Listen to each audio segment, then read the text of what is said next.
Bom, eu coloquei aqui como tema escatologia inaugurada, vivendo entre o já e o ainda não. Mas a gente pode também colocar um tema aqui como teologia da esperança, que eu acredito que é algo que a gente precisa nesses dias, né, de esperança. De onde vem a sua esperança? De onde vem a minha esperança? Qual é a nossa esperança?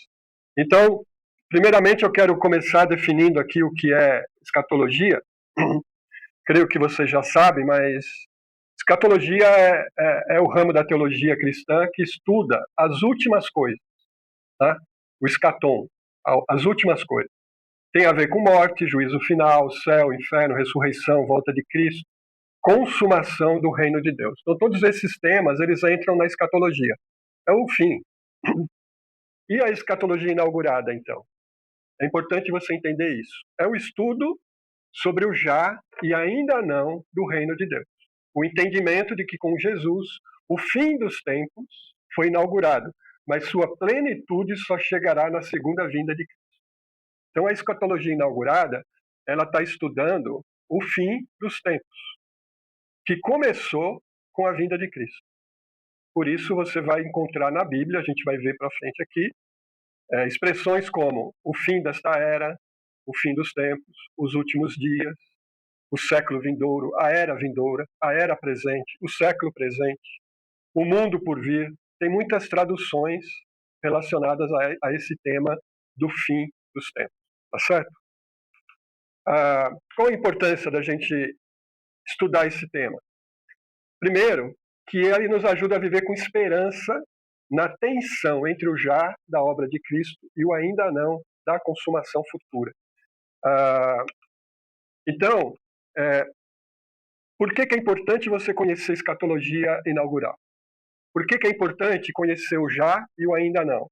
O já quer dizer, o reino de Deus já chegou, o reino já veio, o reino está presente aqui, mas o reino ainda virá de forma plena, na consumação do último dia, certo? Então, sabendo dessa tensão entre o já e o ainda não, eu vivo com equilíbrio. Por quê? Porque eu nem fico desesperado, porque eu estou vivendo ainda num tempo do pecado, da injustiça, da maldade, da morte, do inimigo agindo, tentando, procurando destruir. Ainda existe isso. Mas dentro dessa era caída, quebrada, fraturada, o reino de Deus está oculto. O reino de Deus está presente. Então eu também tenho esperança, porque eu vivo já, é interessante isso, a gente já vive no futuro. Certo? Você já está no reino. Você já tem a ressurreição. Você já tem a salvação. Você já tem o perdão dos pecados. Você já é uma nova criatura. Então as coisas velhas passaram, tudo se fez novo. Mas ainda o joelho dói, a coluna dói. Ainda o câncer chega. Ainda tem que fazer quimioterapia. Ainda a conta no banco fica vermelha. Tem todas essas coisas. Mas o reino já veio. Então tem que ter equilíbrio. Tá? O desequilíbrio é olhar tão negativamente para o mundo que a pessoa perde a esperança. Eu tenho esperança de que a minha doença não volte. Eu tenho esperança de que eu seja curado completamente. Mas eu também sei que na realidade que a gente vive, ele pode voltar. Eu tenho que viver nessa tensão. Eu tenho que saber viver entre aquilo que eu tenho em Cristo, aquilo que eu terei em Cristo e aquilo que eu vivo no presente momento, na presente hora. Então, eu fico muito chateado e até irritado quando eu vejo pessoas só enfatizando que, pastor, em nome de Jesus você já está curado, já está tudo certo, já vai dar tudo certo, está tudo resolvido, não pensa mais nisso. Ótimo, amém, eu gostaria. Mas não é que eu sou pessimista. A gente tem que ser realista, equilibrado. Então, nem é uma fuga da realidade, nem é um desespero porque a coisa está ruim. Tá certo? Veja, é importante a gente viver com esperança. Né? Então, assim, teve algumas coisas da minha vida que eu esperava que acontecesse, não aconteceu. Teve coisas que eu não esperava que aconteceram. Teve coisas que eu esperava que acontecesse e aconteceram. Tudo isso é possível. Mas nem por isso o mundo está solto, o mundo está largado, a minha vida está à deriva. Por quê? Porque eu já estou vivendo no reino de Cristo. Amém? Nós estamos vivendo nesse reino. Muito bem. Então, quando você olha para o Antigo Testamento, o Antigo Testamento olhava para o futuro. Ele olhava para a expectativa da promessa sobre Deus visitar o seu povo, né? A esperança da chegada do Messias. Então, o Antigo Testamento é um livro de promessas olhando para o futuro. Você vai encontrar esse texto, por exemplo, em Miqueias. Ó. Vamos ler juntos? Vamos lá. Mas você, Belém Efrata, embora pequena entre as clãs de Judá, de você virá para mim aquele que será o governante sobre Israel. Bem específica essa profecia. De Belém vai vir aquele que vai reinar. Né? Então, a expectativa de que Deus vai visitar a nação, vai trazer o Messias, vai ser um tempo de alívio, de restauração e de escatologia final. Certo? Importante você observar isso. A perspectiva, a esperança dos crentes do Antigo Testamento é que quando Deus intervir na história, que ele visitar o povo dele, vai haver uma escatologia final, concluída. E a gente está vendo já no título que é uma escatologia inaugural. Esse vai ser o grande problema. Né? Então, quando Jesus nasceu, Simeão, Maria e Zacarias reconheceram o cumprimento da promessa. Né? O Simeão até falou, olha, a promessa se cumpriu. Esse menino, né, é a realização da promessa. Maria, no seu cante, ela reconhece que Deus visitou os pobres, os oprimidos, que Deus realizou a promessa dela. E Simeão e Zacarias também. Né? Então, olha só como Simeão orou. Interessante isso. Simeão o tomou nos braços, que é Jesus, o bebê, né? E louvou a Deus dizendo, ó soberano, como prometeste, agora podes despedir em paz o teu servo, pois os meus olhos já viram a tua salvação, que preparaste à vista de todos os povos, luz para a revelação aos gentios e para a glória de Israel, teu povo. Então veja, Simeão, ele está profetizando, mas ele também está reconhecendo o cumprimento da promessa do Antigo Testamento. Deus, agora eu vou em paz. Agora eu posso partir, porque eu vi a salvação, eu vi a promessa se cumprir, eu estou satisfeito. Né? Essa é a ideia que ele diz, ó, despedir em paz, eu já posso morrer, porque eu já vi a tua salvação. Né? E como é que ele viu se ele está vendo uma criança, um bebezinho? Pela fé, pela confiança na promessa, pela confiança em Deus, olhando da perspectiva da promessa de Deus. Deus acabou de visitar o seu povo na pessoa de Jesus Cristo. Né? Então, o povo de Deus aguardava essa chegada do Messias. Hoje, vivemos em duas vindas. Se antes, no Antigo Testamento, eles olhavam só para o futuro, hoje a gente olha para o passado e para o futuro. No passado, por quê? Porque a promessa já se cumpriu. No futuro, por quê? Porque a promessa ainda vai se cumprir plenamente. Né? Então a gente vive nesse tempo, né, de novo, entre o já e o ainda não. Ok? Nunca esqueça disso. É o já e o ainda não do reino de Deus. Certo? Então, a esperança do Antigo Testamento. Os santos ansiavam pelo dia da visitação. Né? Isaías, por exemplo, fala isso, porque um menino nos nasceu. Né? Esse menino que nasceu se refere a quem no Novo Testamento? Jesus. Né? Miqueias, de novo, né? De ti, Belém, né? E o cumprimento? Simeão reconhece, Maria reconhece, Zacarias reconhece. Então, Cristo inicia uma nova era. Com Jesus, a redenção entra em uma nova fase. Né? Por isso que Paulo vai falar em Gálatas da plenitude do tempo. O que é a plenitude do tempo? É o tempo adequado, o tempo maduro, que chegou para Deus cumprir a promessa dele. Né? Então, assim, na plenitude do tempo, Jesus vai voltar. Mas qual é a plenitude do tempo? Só ele sabe, né? Agora, Paulo está dizendo, vindo a plenitude do tempo, Deus enviou quem? Seu Filho. Para quê? Redimir o que estavam sob a lei. Ou seja, resgatar aqueles que estavam debaixo de condenação. Então isso já aconteceu.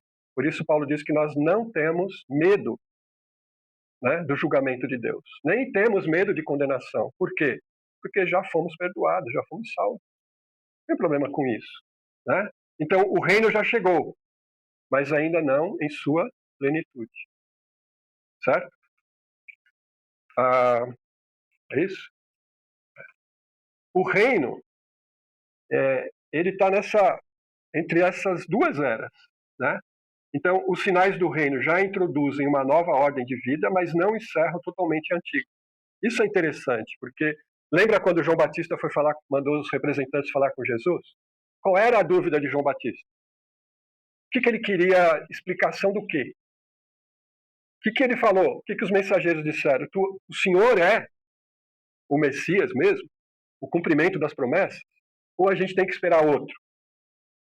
Por que essa dúvida? Porque eles estavam entendendo que o Messias, quando chegasse, a escatologia era o quê? Única, terminal, final. Ele vai aparecer, vai julgar as nações, vai reinar, vai restaurar Israel, vai aniquilar o mal e a gente vai ter a ressurreição dos mortos. Era essa a expectativa. E João está preso dizendo, eu não estou vendo isso acontecer. E a resposta de Jesus é, o reino está aqui sim, o reino já chegou.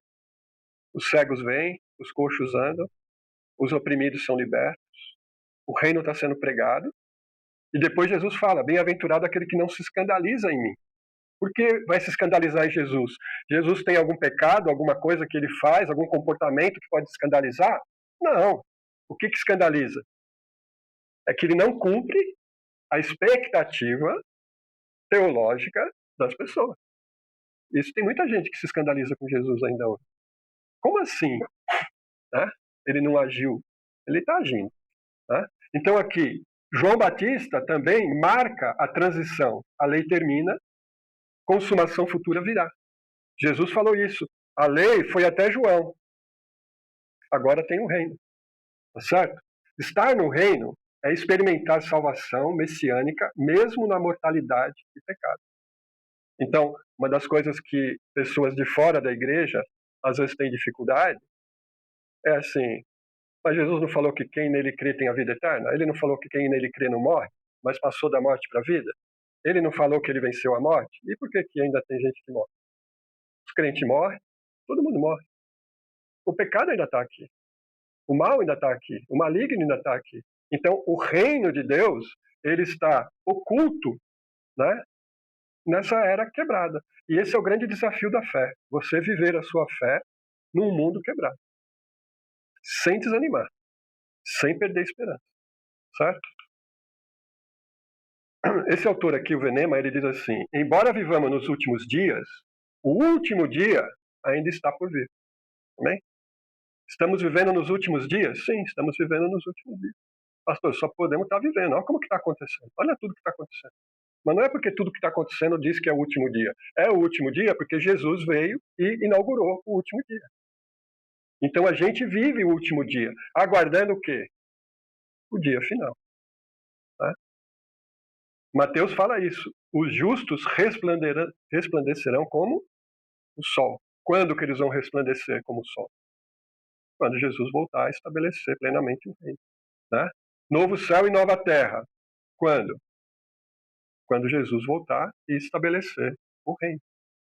Estou correndo um pouquinho aqui, mas vocês estão me acompanhando, né? Você aí de casa também, né? Então, eu posso até concluir, mas assim, o que eu quero enfatizar aqui, né, é essas três maneiras de você olhar para a vida. Olhar para o passado com gratidão, certo? Com gratidão. Não só o que Deus fez lá no passado em Cristo, mas o fato dele ter te buscado lá atrás e te trazido para o reino. A gente sempre tem que ser grato a Deus por isso. Então, tem muita coisa que a gente poderia falar sobre isso. Né? Tem muita coisa que a gente poderia falar sobre isso. O nosso comportamento aqui, a missão da igreja, a forma como a gente lida com os problemas e as dificuldades. Né? Eu já contei aqui e falo, né, que a auxiliar de enfermagem, a enfermeira que estava me atendendo na quimioterapia, ela perguntou como é que eu lido com o câncer. Eu falei, eu já venci o câncer. É mesmo? Eu já estou curado. Mas não estou falando isso como assim, eu estou ordenando, eu estou declarando. Não declaro nada. Quem declara é Cristo. Né? Então assim, mas eu já estou curado, moço. É mesmo? Mas por que você está falando isso? Olha, porque assim, a Ana perguntou, o senhor é evangélico? Falei, sou. Mas eu já estou curado, sabe por quê? Porque se eu não morrer desse câncer, é porque eu estou curado. Mas se eu morrer, eu também já estou curado. Porque eu já venci o câncer, eu estou com Cristo. Não estou morto. Eu estou com Cristo, vivendo com Ele, na glória. Mas se eu ficar aqui, é porque eu fui curado. Então, seja eu ficando ou indo, a vitória é garantida. Amém? Então, por que eu vou viver desesperado? Por que eu vou viver como se eu não conhecesse Cristo, nem o reino dele, nem a vitória dele, nem a esperança que ele me dá? E Paulo vai dizer isso. Paulo vai dizer que a nossa esperança não falhará. Tem esperança que falha. Mas Paulo está dizendo assim, quando você está esperando Jesus, ele não atrasa, ele não adianta, ele não falha, ele vem. Então a sua esperança nunca falhará, porque aquele que promete, cumpre. E ele diz que vai voltar. E vai mesmo. Amém? Olhe para o presente com fé. Ele reina. Ele veio, ele está presente por meio do Espírito. O reino está aqui. O reino está agindo. O reino é dinâmico. É Deus intervindo, é Deus fazendo, é Deus curando, é Deus restaurando, é Deus vencendo o inimigo, é Deus salvando pessoas, é Deus curando, é Deus perdoando. O reino está aqui. Tá? E olhe para frente com esperança. Ele voltará em glória. Certo? Por isso que ele diz que ele vai enxugar do rosto toda lágrima. Deixa eu ver se ainda ficou alguma coisa aqui. Então, versículos que a gente pode ler agora, vamos ver? É Tito, né? 2, 11 e 13, diz o quê? Aguardando a bendita esperança e a manifestação da glória do nosso grande Deus e Salvador, Cristo Jesus. Então, vivemos assim, aguardando o quê? A bendita esperança. E, irmão, que você não seja uma pessoa que só tenha esperança, mas que você seja repleto de esperança, cheio de esperança, porque é essa esperança que nos alegra o coração. E terminando com Apocalipse 22, 20, esse você conhece de cor, né? Certamente venho. Amém. Ora vem, Senhor Jesus. Então essa é uma afirmação de Cristo. Certamente venho sem demora.